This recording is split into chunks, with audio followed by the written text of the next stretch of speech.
BC issue చెల్లి hijack advance step తీసుకున్నటువంటి కవిత అన్నకు చెల్లి షాక్ అంటూ సోషల్ పోస్టులు యునైటెడ్ పూలే ఫ్రంట్ పేరుతో యాక్టివిటీస్ గత నెల 3వ తేదీన ఇందిరా పార్క్ వద్ద ధర్నా బీసీ సంఘాలతో ఎమ్మెల్సీ వరుస సమావేశాలు పార్టీ పరంగా నిర్వహించడంలో కేటీఆర్ లేట్ ఇప్పటి వరకు బీసీ అంశంలో నోరెత్తని హరీష్ రావు కౌన్సిల్లో మాట్లాడేందుకు కవితకు నో ఛాన్స్ ఉభయ సభల్లో చర్చలకు బీసీ బీఆర్ఎస్ సభ్యులే గులాబీలో ఆసక్తి రేపుతున్నటువంటి పరిణామాలు ఇది మా ఘనత అంటూ కవిత చెప్తాం విషయం చూస్తాను అయితే మా ఘనత అనే కంటే కవిత ఘనత అంటే చెప్పుకుంటే బాగుండేది అయితే ఇక్కడ చాలా ఇంకొన్ని విషయాలు మనం మాట్లాడుకోవాల్సిన అవసరం అయితే ఏదైతే ఉందో దాని గురించి డీటెయిల్గా మనం మాట్లాడే ప్రయత్నించుదాం ఈరోజు బీసీల అంశం తెరపైకి వచ్చిన తర్వాత ఎప్పుడైతే ఈ కాంగ్రెస్ పార్టీ కామారెడ్డి బీసీ మేనిఫెస్టోలో మేము 23% ఉన్నటువంటి రిజర్వేషన్లను 42% అని చెప్పేసి పెంచినటువంటి తరుణంలో ఈ రాష్ట్ర ప్రభుత్వంలో కాంగ్రెస్ పార్టీ అధికారంలోకి వచ్చిన తర్వాత కొంత బీసీ శక్తులన్నీ కూడా ఏకమై ఈరోజు తమ వాదాన్ని బలంగా తీసుకుపోయి స్థానిక సంస్థల్లో 42% ఖచ్చితంగా ఇవ్వాల్సిన దాంట్లో చాలా పెద్ద ఎత్తున సీరియస్ జరుగుతోంది ఈరోజు బీసీ మూవ్మెంట్ అనేది ప్రజల్లోకి స్వచ్ఛందంగా వెళ్తున్న విషయం మనం చూస్తా ఉన్నాం సో ఈ క్రమంలో చూసినట్లయితే బీసీల అంశం ఈరోజు ప్రతి పార్టీకి ఒక రకంగా వాళ్ళు తప్పని పరిస్థితుల్లో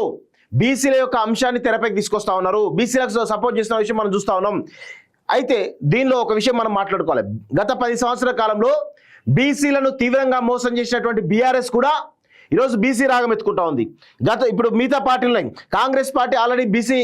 డిక్లరేషన్ చేయడం జరిగింది దాని ప్రకారం ముందుకెళ్తామని చెప్తా ఉన్నారు ఇంకొక వైపు భారతీయ జనతా పార్టీ ఈ రాష్ట్రానికి భారతీయ జనతా పార్టీ అధికారంలోకి వస్తే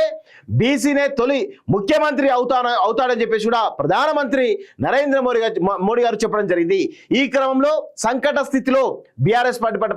పడుతున్న క్రమంలో ఈరోజు పూలే ఫ్రంట్ పేరుతో బీసీ పూలే ఫ్రంట్ పేరుతోటి కవిత తను తిహార్ జైలు వెళ్ళకముందు నుంచే కొంత యాక్టివిటీ స్టార్ట్ చేసేసి బీసీల విషయంలో మన బీఆర్ఎస్ పార్టీ స్టాండ్ను కేసీఆర్ కానీ కేటీఆర్ కానీ హరీష్ రావు కానీ వీళ్ళెవరికి కూడా బీసీల మీద ప్రేమ లేదు కొంత నేనైనా ఇనిషియేటివ్ తీసుకోని చెప్పేసి ఆమె సొంతంగా తీసుకోవడం జరిగింది ఆ తర్వాత తిహార్ జైల్లో ఉన్నటువంటి 5 నెలల కాలంలో బీఆర్ఎస్ పార్టీ ఏనాడు కూడా బీసీల పక్షాన పోరాడింది లేదు అందులో ఉన్నటువంటి కొంతమంది శ్రీనివాస్ గౌడ్ లాంటి లేకపోతే మధుసూదన్ లాంటి వాళ్ళు కొంత ఇనిషియేట్ చేసే పరిస్థితి తీసుకొచ్చినప్పుడు కూడా ఎక్కడ కూడా కేసీఆర్ కానీ కేటీఆర్ కానీ హరీష్ రావు గారు వీళ్ళెవరు కూడా బీసీల విషయంలో చిత్తశుద్ధి లేదు అని చాలా స్పష్టంగా అర్థమవుతా ఉంది ఈ క్రమంలో మళ్ళీ జైలు నుంచి బయటకు వచ్చిన తర్వాత కవిత బీసీలకు సంబంధించి మహాధరణ పెట్టడం జరిగింది సో ఎంతో కొంత బీసీల విషయంలో కొంత కవిత ముందడుగు కేసీఆర్ కంటే కేటీఆర్ కంటే హరీష్ రావు కంటే కవితనే ముందంజలో ఉందనేది చాలా స్పష్టంగా అర్థమవుతుంది తాను కూడా సమాజంలో బీఆర్ఎస్ పార్టీ సంబంధం లేకుండా ఖచ్చితంగా అనగారిన పక్షాలు పడతా అని చెప్పేసి కూడా ఆమె వాళ్ళ కుటుంబాల్లో ఉన్నటువంటి ఆ 3 శక్తులను ఈరోజు వాళ్ళను పక్కన పెట్టి మరీ తను ముందుకు వెళ్ళింది అయితే ఈ క్రమంలో రీసెంట్గా ఒక సంఘటన నాకు తెలిసి జరిగింది అనుకుంటున్నాను నాకు కొంత క్లారిటీ కొంత ఉంది బట్ జరిగిన విషయం మాత్రం వాస్తవం నిన్న రీసెంట్గా ఇక్కడ కుత్బులాపూర్లో షంబీర్పూర్ రాజు ఇంట్లో ఏదో ఒక బీసీ లీడర్ ఇంట్లో బీసీ ఎమ్మెల్యేల సమావేశం దాదాపు చాలా పెద్ద ఎత్తున పెట్టి ఆ విషయాన్ని ప్రజల్లోకి తీసుకుపోవాలని దాంట్లో బీఆర్ఎస్ పార్టీ ఒక నిర్ణయం తీసుకుంది అయితే ఈ విషయం తెలుసుకున్నటువంటి కవిత ముందు రోజే చాలా మంది బీసీలకు సంబంధించినటువంటి లీడర్లందరూ పిలిపించుకొని అక్కడ సమావేశమై ఆ మెసేజ్ను ప్రజలు తీసుకొని బయటకు వచ్చేసి నిన్న కులగన్ రిపోర్ట్ మీద కూడా ఆమె కామెంట్ చేయడం జరిగింది సో ఇదంతా చూస్తూ ఉంటే బీఆర్ఎస్ పార్టీ బీసీల అంశాన్ని ఎప్పుడైతే తెరపైకి తీసుకొస్తుందో అనుకున్న కోణంలో ఖచ్చితంగా ఆ క్రెడిట్ కవిత దక్కించుకోవడంలో కొంత సీరియస్గా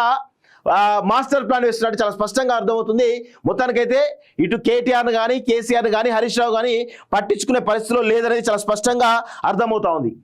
కవిత ఏం మాట్లాడిందో ఒకసారి మనం చూసేటువంటి ప్రయత్నం చేద్దాం బీసీ ఇష్యూ చెల్లి హైజాక్ అంటూ చూస్తా ఉన్నాం కులగణన అంశం బీఆర్ఎస్ పార్టీలో చిచ్చు రేపింది పార్టీ వర్సెస్ కవిత అనే కొత్త చర్చకు దారితీసింది స్థానిక సంస్థల ఎన్నికల్లో బీసీ రిజర్వేషన్ ఖరారు చేయడానికి ఉద్దేశించి ప్రభుత్వం చేపట్టినటువంటి కులగణన సర్వేపై ఇంతకాలం సైలెంట్గా ఉన్నటువంటి బీఆర్ఎస్ ఇప్పుడు హడావుడి మొదలుపెట్టింది పార్టీతో సంబంధం లేకుండా యునైటెడ్ పూలే ఫ్రంట్ పేరుతో ఎమ్మెల్సీ కల్వకుంట్ల కవిత చేపట్టినటువంటి యాక్టివిటీస్ చర్చాంశంగా మారుతున్నాయి పార్టీ టేకప్ చేయాల్సినటువంటి అంశాన్ని కవిత టేకప్ చేశారని ఈ విషయంలో పార్టీ విఫలమైందంటూ గులాబీ నేతల మధ్య చర్చ మొదలైంది ఈ పరిణామాలన్నీ గమనించినటువంటి కొందరు పార్టీ అభిమానులు సామాజిక దానిలో పోస్ట్ పెట్టినట్టు చూస్తా ఉన్నాం సామాజిక మాధ్యమాల్లో అన్న కేటీఆర్ కు షాక్ ఇచ్చినటువంటి చెల్లి కవిత అంటూ పోస్ట్ ప్రత్యక్షమైంది ఇది కూడా పార్టీలో వివాదానికి కారణమైంది కవిత చేపట్టినటువంటి బీసీ ఇష్యూను చట్టసభల వేదికగా టేక్ ఓవర్ చేయడానికి పార్టీ కౌంటర్ వ్యూహాన్ని రూపొందించిందని చెబుతున్నారు చర్చలో బీసీ నేతలే అంటూ చూస్తా ఉన్నాం కులగణనపై శాసనమండలిలో జరిగే చర్చలో మాట్లాడేందుకు ముగ్గురు బీసీ నేతలు పార్టీ అధిష్టానం ఎంపిక చేసింది. మధుసోన్చారి, ఎల్ రమణ, బండా ప్రకాష్ లను మాట్లాడాల్సిందిగా నాయకత్వం ఆదేశించింది. ఆ ముగ్గురి పేర్లనే చైర్మన్ ఆఫీస్ పంపింది. చట్టసభల వెలుపల కవిత చేపట్టిన యాక్టివిటీస్ హైలైట్ కావడంతో ఆమెకు మాట్లాడేందుకు ఛాన్స్ ఇవ్వకుండా పకడ్బందీ స్కెచ్ వేసిందన్నటువంటి అభిప్రాయాలు రాజకీయ పరిశీలకుల్లో వ్యక్తమవుతున్నాయి. కవితకు అవకాశం ఇవ్వలేని అంశం పార్టీలో చర్చకు దారితీసిందని తెలుస్తోంది. కవిత పైచేయి, అందులో ఆ విషయం తెలుసా ఉంది. సోషల్ మీడియాలోనే కవిత కౌన్సిల్ వేదికగా కవితకు మాట్లాడే అవకాశాన్ని పార్టీ ఇవ్వకపోవడంతో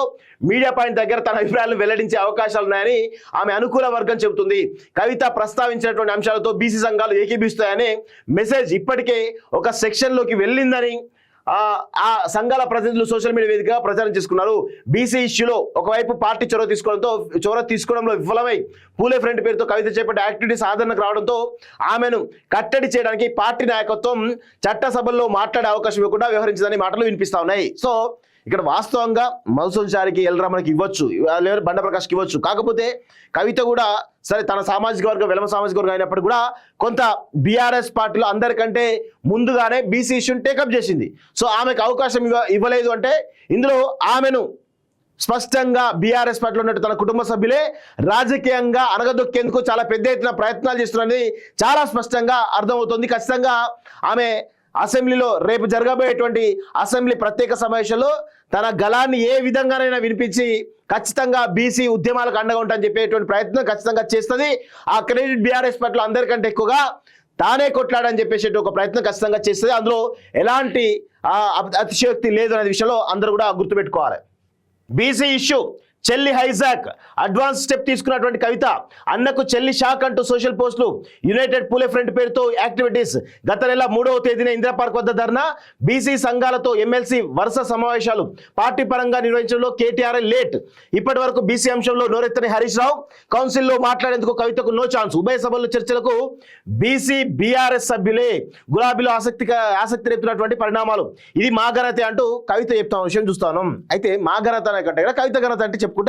బాగుండేది. అయితే ఇక్కడ చాలా ఇంకొన్ని విషయాలు మనం మాట్లాడుకోవాల్సిన అవసరం అయితే ఏదైతే ఉందో దాని గురించి డీటెయిల్గా మనం మాట్లాడే ప్రయత్నం చేద్దాం.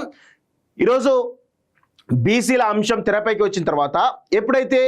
ఈ కాంగ్రెస్ పార్టీ కామారెడ్డి బీసీ మేనిఫెస్టోలో మేము 23% ఉన్నటువంటి రిజర్వేషన్లను 42% అని చెప్పేసి పెంచినటువంటి తరుణంలో ఈ రాష్ట్ర ప్రభుత్వంలో కాంగ్రెస్ పార్టీ అధికారంలోకి వచ్చిన తర్వాత కొంత బీసీ శక్తులన్నీ కూడా ఏకమై ఈరోజు తమ వాదాన్ని బలంగా తీసుకుపోయి స్థానిక సంస్థల్లో 42% ఖచ్చితంగా ఇవ్వాల్సిన దాంట్లో చాలా పెద్ద ఎత్తున సీరియస్ జరుగుతోంది. ఈరోజు బీసీ మూవ్మెంట్ అనేది ప్రజల్లోకి స్వచ్ఛందంగా వెళ్తున్న విషయం మనం చూస్తా ఉన్నాం. సో ఈ క్రమంలో చూసినట్లయితే బీసీల అంశం ఈరోజు ప్రతి పార్టీకి ఒక రకంగా వాళ్ళు తప్పని పరిస్థితుల్లో బీసీల యొక్క అంశాన్ని తెరపైకి తీసుకొస్తా ఉన్నారు. బీసీలకు సపోర్ట్ చేస్తున్న విషయం మనం చూస్తా ఉన్నాం.